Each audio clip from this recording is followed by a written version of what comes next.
नमस्कार, capital TV Uttar Pradesh देख रहे हैं आप और मैं हूं आपके साथ शिवानी रतूड़ी। उत्तर प्रदेश तेजी से एक नए युग की ओर अग्रसर है, जहां पारंपरिक शिल्प, सांस्कृतिक धरोहर और तकनीकी नवाचार एक साथ आगे बढ़ रहे हैं। ग्रेटर नोएडा में आयोजित होने वाला यूपी इंटरनेशनल ट्रेड शो 2025 न केवल प्रदेश की आर्थिक और औद्योगिक क्षमता का प्रदर्शन करेगा, बल्कि मुख्यमंत्री योगी आदित्यनाथ के नेतृत्व में न्यू यूपी की परिकल्पना को साकार करने का मंच भी बनेगा। यह आयोजन एक और जहां निवेश, रोजगार और उद्यमिता को बढ़ावा देगा, वहीं दूसरी ओर विपक्ष की नीतिगत निष्क्रियता और पूर्ववर्ती सरकारों की विकासशीलता पर भी मौन आलोचना पेश करेगा। इसी परिप्रेक्ष्य में अखिलेश यादव का कार्यकाल और वर्तमान राजनीति पुनः समीक्षा के केंद्र में है, जहां वादों की राजनीति बनाम परिणामों की राजनीति के बीच एक स्पष्ट अंतर दिखाई देता है। प्रधानमंत्री नरेंद्र मोदी गुरुवार को ग्रेटर नोएडा के इंडिया एक्सपो मार्ट में यूपी इंटरनेशनल ट्रेड शो के 30वें संस्करण का शुभारंभ करेंगे। मुख्यमंत्री योगी आदित्यनाथ की दूरदर्शी सोच के तहत 25 से 29 सितंबर तक आयोजित होने जा रहा यूपी इंटरनेशनल ट्रेड शो 2025 में प्रदेश की औद्योगिक, कृषि, सांस्कृतिक और नवाचार क्षमताओं का भव्य प्रदर्शन होगा। हर मेगा आयोजन का उद्देश्य केवल निवेश और व्यापार को बढ़ावा देना नहीं है, बल्कि उत्तर प्रदेश को वैश्विक मंच पर स्थापित करना और युवाओं, उद्यमियों व अंतर्राष्ट्रीय प्रतिनिधियों के लिए फ्यूचर रेडी प्लेटफॉर्म तैयार करना है। योगी सरकार की पहल से ये ट्रेड शो क्राफ्ट, कल्चर और कुजीन के संगम का प्रतीक बनकर प्रदेश की विविध पहचान को दुनिया के सामने लाएगा। जी हां, बात करें 2023 में राष्ट्रपति द्रौपदी मुर्मू द्वारा उद्घाटित पहले संस्करण से लेकर 2024 में तत्कालीन उपराष्ट्रपति जगदीप धनखड़ द्वारा उद्घाटन किए गए दूसरे संस्करण तक यूपी ITS ने आकार, आंकड़ों और प्रभाव में 2 गुना से अधिक प्रगति की है। जी हां, पहले आयोजन में 1914 प्रदर्शक और 400 विदेशी खरीदार थे, जबकि दूसरे संस्करण में 2122 प्रदर्शक, 350 विदेशी खरीदार और 5 लाख विजिटर्स शामिल हुए। 2200 करोड़ रुपए से अधिक की निर्यात ऑर्डर और 40 करोड़ रुपए से ज्यादा की सीधी बिक्री ने इसे निवेश और निर्यात का केंद्र बनाया। तीसरे संस्करण में 250 से अधिक प्रदर्शक, 500 विदेशी खरीदार और 5 लाख से अधिक विजिटर्स के आने की उम्मीद है। हॉल नंबर 9 में सजने वाला one district one product pavilion 343 stalls के माध्यम से हर जिले के सिग्नेचर प्रोडक्ट्स को पेश करेगा। भदोई का कालीन, फिरोजाबाद का ग्लास वर्क, मुरादाबाद का मेटल वेयर और सहारनपुर की नक्काशी जैसे उत्पाद लोकल से ग्लोबल की यात्रा को नई दिशा देंगे। ये पवेलियन न केवल शिल्प और हस्तकला को वैश्विक पहचान देगा, बल्कि स्टार्टअप्स, डिजाइनर्स और अंतर्राष्ट्रीय बायर्स के लिए नेटवर्किंग, व्यापारिक सौदे और साझेदारी के अवसर भी खोलेगा। इस बार रूस आयोजन के साथ बतौर पार्टनर कंट्री सम्मिलित हो रही है। 26 सितंबर को रूस इंडिया बिजनेस डायलॉग आयोजित किया जाएगा, जिसमें भारत और रूस के उद्योगपतियों, वित्तीय संस्थानों, बीमा कंपनियों, शिक्षा क्षेत्र और सरकारी नीति निर्माताओं के लिए साझा मंच उपलब्ध होगा। दोनों देशों के बीच आर्थिक सहयोग, तकनीकी साझेदारी और संयुक्त उपक्रमों को प्रोत्साहित करने का यह अवसर उत्तर प्रदेश के उद्योगों और कारोबारियों के लिए नई संभावनाएं खोलेगा। IT एवं इलेक्ट्रॉनिक्स विभाग 200 वर्ग मीटर क्षेत्र में AI मॉडल का लाइव डेमोन्स्ट्रेशन पेश करेगा।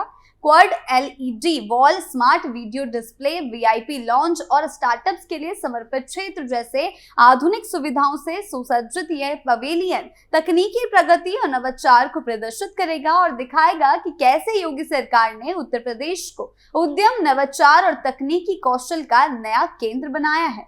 मास्टर एग्जीबिशन लेआउट के तहत हॉल 1 से 8 और 15 B2B गतिविधियों, हॉल 9 से 10 और 12 B2C गतिविधियां तथा हॉल 11 और 14 दोनों का हब बनेगा।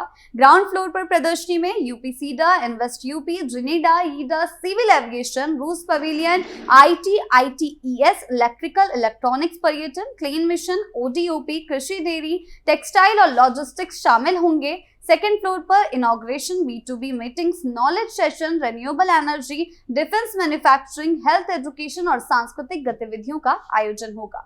स्वाद उत्तर प्रदेश थीम के तहत गेट नंबर 3 से हॉल नंबर 7 तक 25 आकर्षक फूड स्टॉल्स लगाए जाएंगे। मुरादाबादी दाल, बनारसी पान व लस्सी आदि की इनमें बात की जा रही है। जी हाँ, आगंतुकों को यूपी की खान पान परंपरा का अनुभव कराएंगे। 3 मीटर ऑटोनॉम स्टॉल्स और 100 किलोवाट पावर बैकअप से सुसज्जित ये सेक्शन एमएसएमई उद्यमियों और फूड ब्रांड्स को राष्ट्रीय व अंतर्राष्ट्रीय बाजार तक पहुंचाने का माध्यम बनेगा।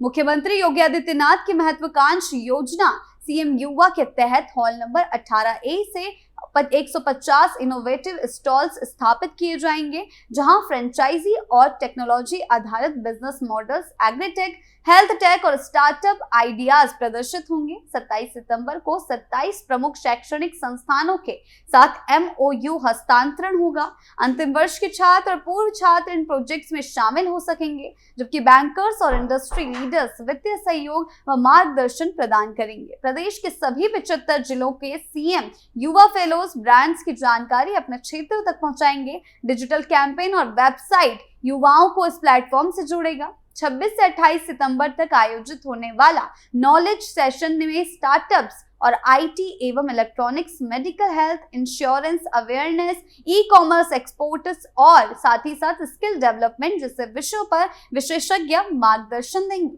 27 सितंबर को सीएम युवा योजना के तहत 27 यूनिवर्सिटीज के साथ MOU एक्सचेंज और खादी फैशन शो आयोजित होंगे।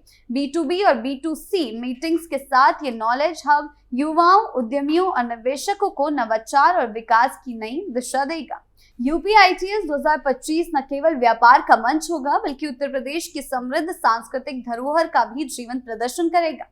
आगंतुक भोजपुरी, अवधी, बुंदेली और थारू लोक परंपराओं के रंगीन प्रदर्शन के साथ साथ सूफी गायन, कथक नृत्य और सुगम संगीत का आनंद लेंगे। प्रसिद्ध कलाकार दिनेश लाल, पद्मश्री मालिनी अवस्थी और प्रतिभा सिंह बघेल अपनी प्रस्तुतियों से दर्शकों को मन मोहेंगे, जिससे हर शाम इस मेगा आयोजन में कला और संस्कृति का अद्भुत संगम देखने को मिलेगा।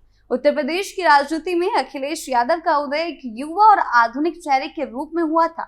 बात करें अखिलेश के कार्यकाल की, 2012 में जब वो राज्य के सबसे बड़े युवा मुख्यमंत्री बने, तो जनता को उनसे नई सोच, तकनीक, दृष्टिकोण और विकासपरक नीतियों की उम्मीद थी। उन्होंने समाजवादी पार्टी की पारंपरिक छवि को बदलते हुए काम बोलता है जैसे नारों से अपने कार्यों को सामने लाने की कोशिश की। लेकिन सवाल ये है कि क्या उनके कार्यकाल में वास्तव में ठोस विकास हुआ या फिर उनकी राजनीति सिर्फ दिखावटी रही। अखिलेश यादव के कार्यकाल में कई योजनाओं का शिलान्यास जरूर हुआ, लेकिन जमीन पर उनका असर उतना व्यापक नहीं दिखा। उदाहरण के लिए लखनऊ मेट्रो, आगरा लखनऊ एक्सप्रेसवे और जनेश्वर मिश्र पार्क जैसे प्रोजेक्ट्स को उनके शासन की उपलब्धियों में गिना जाता है, मगर ये परियोजनाएं भी कई मामलों में या तो अपूर्ण रही या फिर बेहद सीमित क्षेत्रों तक ही केंद्रित थी। पूरे प्रदेश के समावेशी विकास की दिशा में कदम अपेक्षाकृत कमजोर रहे हैं। उनके कार्यकाल की सबसे बड़ी आलोचना प्रशासनिक अक्षमता और भ्रष्टाचार के आरोपों को लेकर हुई। कानून व्यवस्था की स्थिति खराब रही, कई बड़े सांप्रदायिक दंगे हुए जिनसे सरकार की निष्क्रियता उजागर हुई। नौकरशाही में जातिवाद और पक्षपात के आरोप भी अखिलेश सरकार पर लगे। बेरोजगारी, किसान आत्महत्याएं और साथ ही साथ स्वास्थ्य सेवाओं की जर्जर स्थिति पर कोई ठोस कार्रवाई नहीं देखी गई। अखिलेश यादव की राजनीतिक शैली में अक्सर नकारात्मकता और टकराव अधिक दिखता है। वे ज्यादातर समय केंद्र और राज्य सरकार की आलोचना में व्यस्त रहते हैं, लेकिन खुद कोई ठोस वैकल्पिक नीति या दृष्टि पेश नहीं कर पाते। उनके भाषणों में अक्सर ये झलकता है कि वो अतीत की बातों पर अटक जाते हैं, बजाय इसके कि वे भविष्य की ठोस रणनीति प्रस्तुत करें। कुल मिलाकर अखिलेश यादव की राजनीति और उनका जब मुख्यमंत्री थे, वो उनके कार्यकाल में दोनों ही संभावनाओं से भरे हुए थे, लेकिन वो उन संभावनाओं को वास्तविक उपलब्धियों में बदलने में विफल रहे। एक युवा, पढ़ा लिखा, तकनीकी दृष्टिकोण वाला नेता होने के बावजूद वे प्रदेश को ऐसा विजन और नेतृत्व नहीं दे पाए जो आज प्रदेश को मिल रहा है, जो उसे वैश्विक मंच पर पहचान दिला सके। जबकि योगी आदित्यनाथ की अगुवाई में आज उत्तर प्रदेश निवेश, तकनीकी नवाचार, सांस्कृतिक पहचान और युवाओं के लिए अवसरों का केंद्र बनता जा रहा है। ये तुलना अखिलेश की निष्क्रियता और दूरदर्शिता की कमी को साफ उजागर करती है। उत्तर प्रदेश की वर्तमान प्रगति और वैश्विक पहचान की दिशा में बढ़ते कदम ये स्पष्ट संकेत देते हैं कि नेतृत्व में दूरदर्शिता, मजबूत प्रशासनिक क्षमता और जमीनी स्तर पर क्रियान्वयन की दक्षता कितनी महत्वपूर्ण है। जहां योगी आदित्यनाथ के नेतृत्व में यूपी इंटरनेशनल ट्रेड शो जैसे आयोजन राज्य को अंतर्राष्ट्रीय मानचित्र पर स्थापित करने की दिशा में कारगर साबित हो रहे हैं, वहीं अखिलेश यादव का कार्यकाल और वर्तमान राजनीतिक शैली केवल संभावनाओं की कहानी बनकर रह गई है। आज आवश्यक आवश्यकता सिर्फ आलोचना की नहीं, बल्कि ठोस वैकल्पिक सोच, समग्र विकास की नीति और परिणाम मुखी राजनीति की है, रणनीति की है। यदि अखिलेश यादव भविष्य में कोई भूमिका नहीं निभाना चाहते तो उन्हें सिर्फ नेता नहीं, एक सक्षम योजनाकार के रूप में खुद को साबित करना होगा, क्योंकि आज की राजनीति केवल वादों से नहीं, विकास के ठोस परिणामों से तय होती है, जैसा कि योगी आदित्यनाथ की सरकार में देखा जा रहा है। आपकी इस बारे में क्या राय है, हमें कमेंट सेक्शन में जरूर बताएं। नमस्कार।